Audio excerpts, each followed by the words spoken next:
Okay, so we do know that blood plasma mostly contains the water, right? Okay, water. So which property of water actually allowed this blood plasma so that they can carry the dissolved organic substances, plasma protein, inorganic ion, and also the waste. So we have to know that the property actually water is an excellent solvent. So therefore, they can carry, okay, due to this polarity, okay, they can form the hydrogen bonds with the dissolved or these hydrophilic substances, okay? But one thing I want to mention here is what is a plasma protein? Plasma protein means that these proteins, they are very, very large protein. How large? They are so large that until they won't be able to leak out, okay, or come out from the blood capillary or blood vessel. So it means that once they enter into the blood vessel, forever they won't actually come out. It's something like red blood cell, okay? They're always inside our blood plasma. They won't be able to come out. So this kind of protein is termed as plasma protein. One example, albumin. Okay, the albumins that we have in our blood, this won't be able to leak out. Okay, so one of the disease, okay, is a nephritis. Nephritis means that something happened to our kidney. Because of the kidney problem, then you can see a leakage of these albumins into our urine. Therefore, if you look at this, you calculate the concentration of albumin inside our blood and also the albumin inside our urines, you can see the difference. Okay? If let's say a normal person without nephritis, not the kidney problem, then you can see that albumin, no way for albumin actually leak out from the blood. Why? Because they are plasma protein, they are very, very large. Okay? So as blood flow through the capillary, okay, within the tissues, some of this plasma leak through the gaps between the cells in the wall of the capillary. So we do know that the cells in the capillary is endothelial cells or endothelium. Okay, so in endothelial cells, even though they are flat cells, you can see that, okay, among the cells, they do have the gap. So this gap is not so large, but generally, this gap allows the blood plasma to leak out, okay? And when this leak plasma sit into the space between the cells of the tissues, and it forms tissue fluid. Are you clear? So inside the blood, we call it blood plasma. When this blood plasma leak out from the blood capillary into the space between the tissues,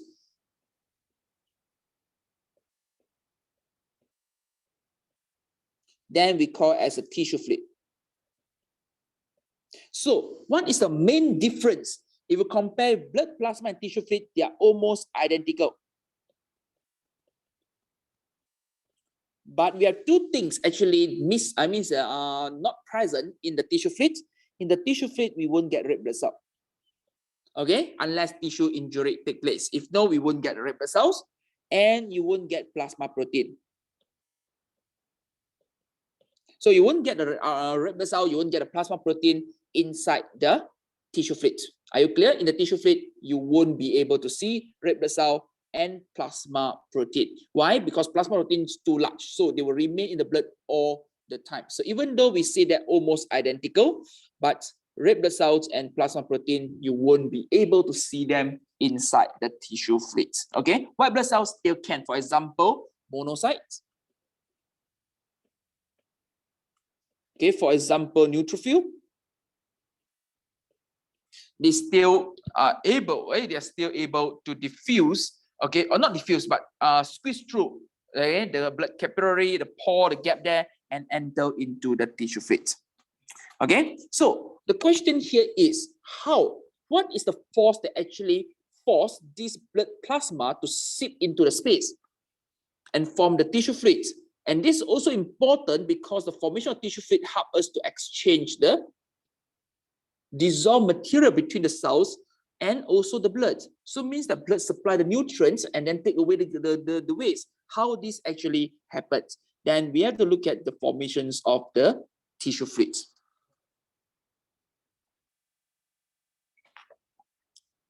Okay, so what is the form? How these tissue fluids can be formed?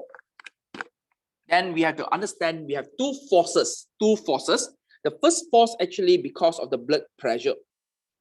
Okay, because of blood pressure. Second force because of the difference in the water potential. Okay, so let us look at this diagram and then we'll be able to understand what actually happened here.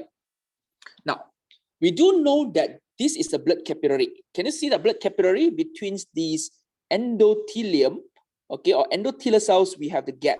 So this gap allows the fluids to actually move from the blood plasma to leak out and enter into the space between the tissues, which is known as the tissue fluids, the form of the tissue fluid. Now, we do know that the bloods that enter into the capillary do have this blood pressure. So this blood pressure is about 32 millimeter mercury.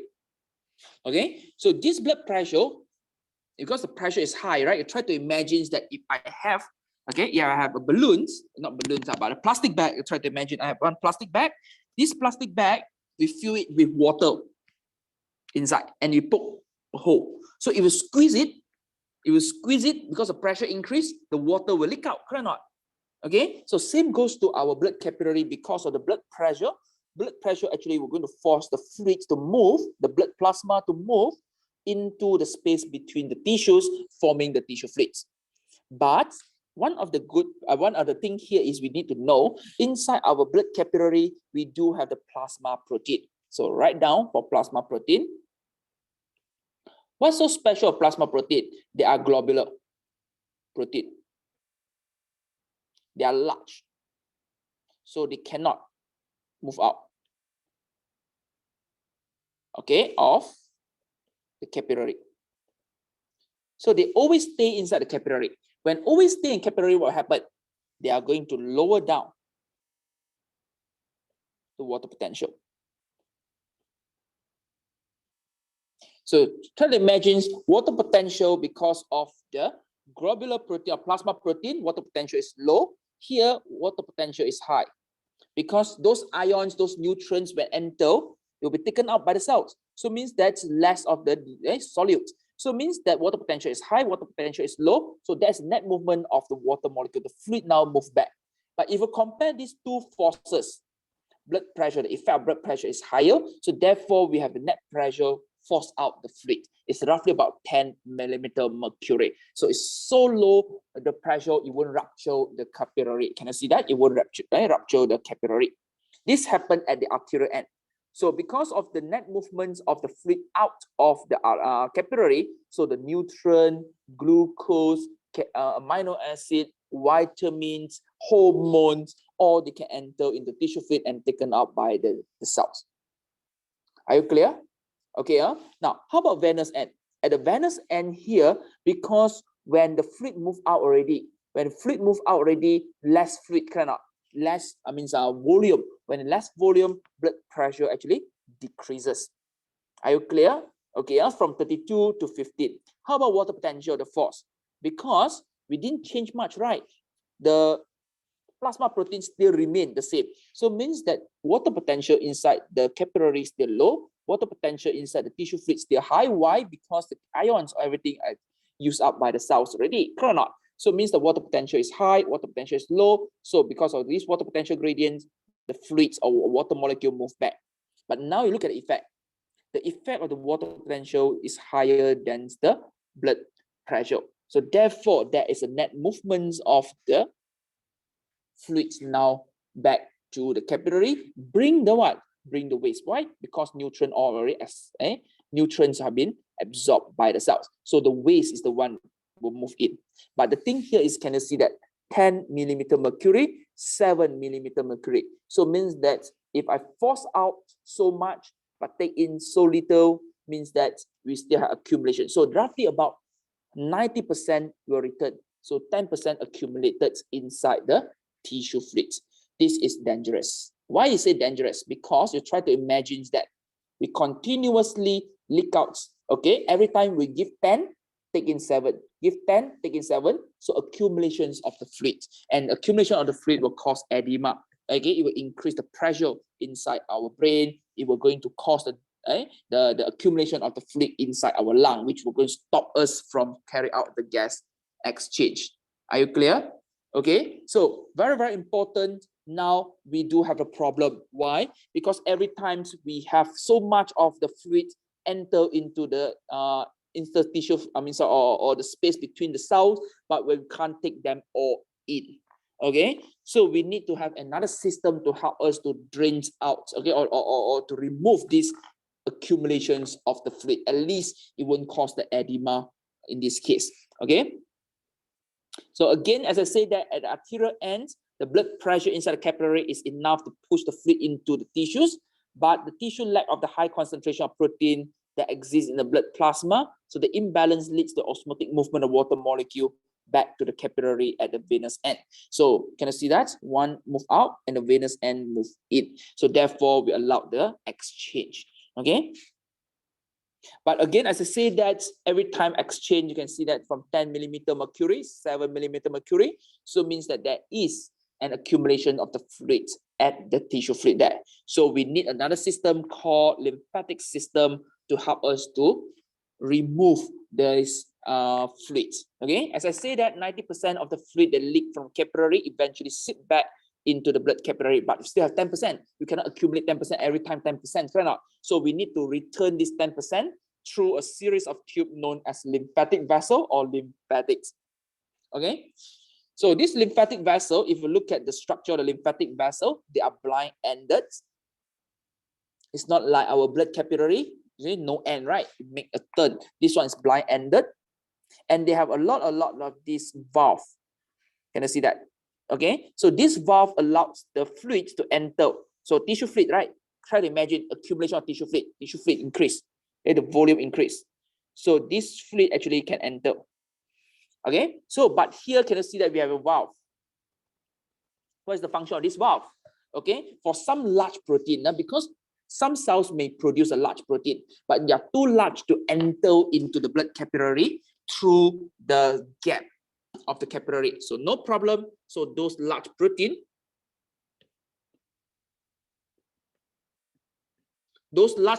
actually can enter into the lymphatic, okay, vessel. So once they enter into the lymphatic vessel, then this fluid is termed as the lymph. Are you clear? Lymphatic, so it's termed as the lymph. So this large protein enter, the fluid enter, can they leak out again? No, because the valve to make sure that they can enter, but they cannot go out. Are you clear? So these lymphatics or lymphatic vessel contain a tiny valve which allow the tissue fluids to flow in but stop it from leaking out. And the valve also is wide enough to allow large proteins molecule to pass through, because this large protein, they are not plasma protein. They are not plasma protein yet. It's the protein produced by the cells. So some cells can produce a large protein. So these large proteins have to be transported. So how? Through this lymphatic vessel. Okay. So this is important because these proteins are too large to get into the capillary and cannot be taken away by the blood. So you try to imagine, just now I say that this is our tissues, the cells. This is blood capillary. So we do have the plasma protein. The plasma protein actually lower down the water potential. So here, higher water potential, so we can return 90%. Cannot. Okay? But now, if we do have a large protein here, they're water soluble, so it means that they're going to lower down the water potential also. So not so steep. So it means that maybe not 90%, maybe it's the 60% return. So it means that you can actually accumulate the fluid at the tissue fluid there. Then it will cause the edema, and this edema can cause the fatality. So it means that you will die.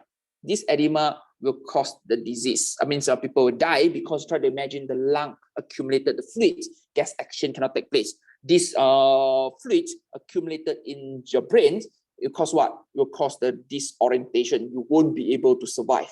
I clear the pressure in the brain is very, very high. Okay. So the fluid inside the lymphatic is known as the lymph, as I said that just now, which is virtually identical. If you look at it, it's not much difference compared to the tissue fluids. Are you clear? Okay. But in some occasions, in some tissues, these tissue fluids, okay, is a bit different compared to the other, lymphs. Why? Because, for example, the concentration of lipids that found in the lymph at the wall of the small intestine after the meal will have high lipids, okay? Because at the small intestine, we absorb, okay, lipids. But this lipid cannot straight away enter into the blood capillary. We cannot transport. So they enter into the lymphatic system. So if we measure the concentration of lipids inside this small intestine, then you realize that they have very, very high concentration of lipids. Are you clear? Okay. So how we move this lymph? How we move the lymph along this lymphatic vessel? So it's similar to the vein. So they depends on the contraction of muscle. Guys, add in the word. Okay, the actually contraction of the skeletal muscle. Okay, skeletal muscle.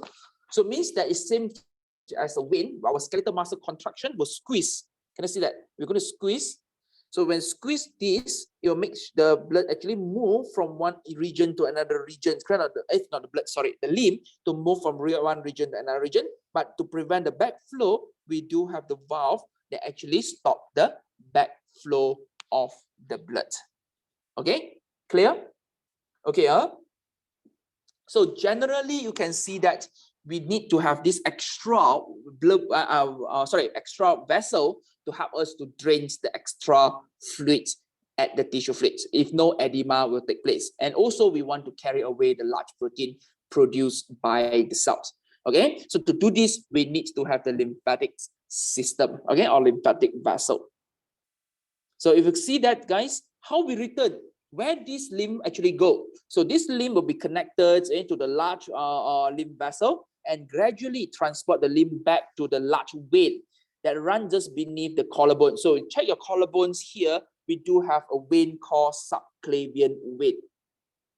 We have the right side and the left side. So this is where our return, okay, we return the lymph into the vein, and this vein will connect to the vena cava, and then it's returned back to the circulatory system. Are you clear? If no, we continue to lose the blood. You can imagine that we lose the blood. So in order to balance back, we can actually return it back. Okay, but before we return it, can you see that this lymphatic system go through this like a dot thingy? This dot thingy is known as a lymph node. It's a filtration unit in this case. So what we filter, what we check. So this lymph node actually involved in the protections against the disease. So try to imagine that this lymph enter into these lymph nodes. Don't worry about those medulla sinus, medulla cord, and whatever. Not in our syllabus. Just need to know that this lymph nodes contain the lymphocytic white blood cell or lymphocyte. So this lymphocyte, what they do? They secrete the antibody to target the pathogen.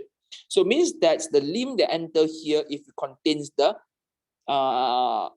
pathogen, so antibody will target the pathogen. So something like cleaning the blood, cleaning the lymph, so that the lymph can you see that? Release. So once the lymph release, you continue. Can you see that it's not one but many, okay, filtration units. Okay, then you enter into our subclavian veins and then return back to the blood.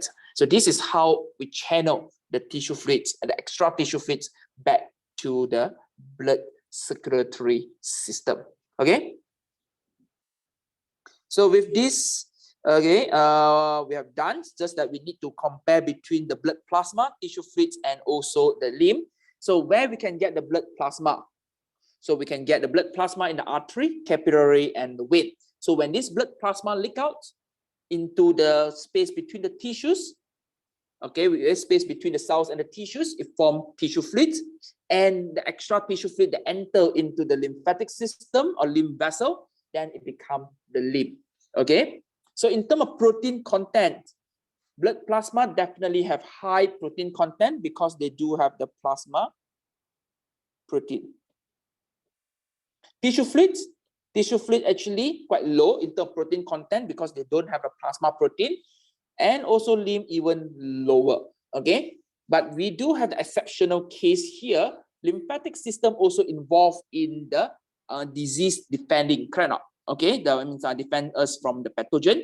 So when infection takes place, then you can see the antibody count will be high. Okay, antibody. But that one is during the infection, not under normal condition. But normal condition, you can see that actually the lymphatic system have very low protein content. Okay, how about oxygen nutrients content? So blood plasma will be high. Where? High at the arterial end. Okay, arterial. Okay. Okay, generally they are high. Okay, so if you look at this, it's at arterial ends of capillary particularly. Okay, tissue fluids depends. Okay, oxygen and the nutrients will be high in arterial end but low at the venous end. How about the lymph? Generally very low in oxygen and nutrient content. How about the waste? Waste will be very low because in the blood plasma we constantly remove the waste, okay, through the kidney filtrations. And tissue fluids, again, waste contents are very low in the arterial end but very high in the venous end. And then how about the lymphatic system? Very high waste. Are you clear? Okay, the waste that cannot enter, then it will accumulate into the lymph. How about the cell content? Blood plasma will carry many red blood cells and white blood cells and platelet also. Tissue fluids, you can see that they contain many white blood cells but no red blood cells. No red blood cells. How about the lymph? The lymph actually will contain same white blood cells as the tissue fluids, but they add on with the lymphocyte that make in the lymph node or located inside the lymph node. Okay, so with this I have done for today's lessons.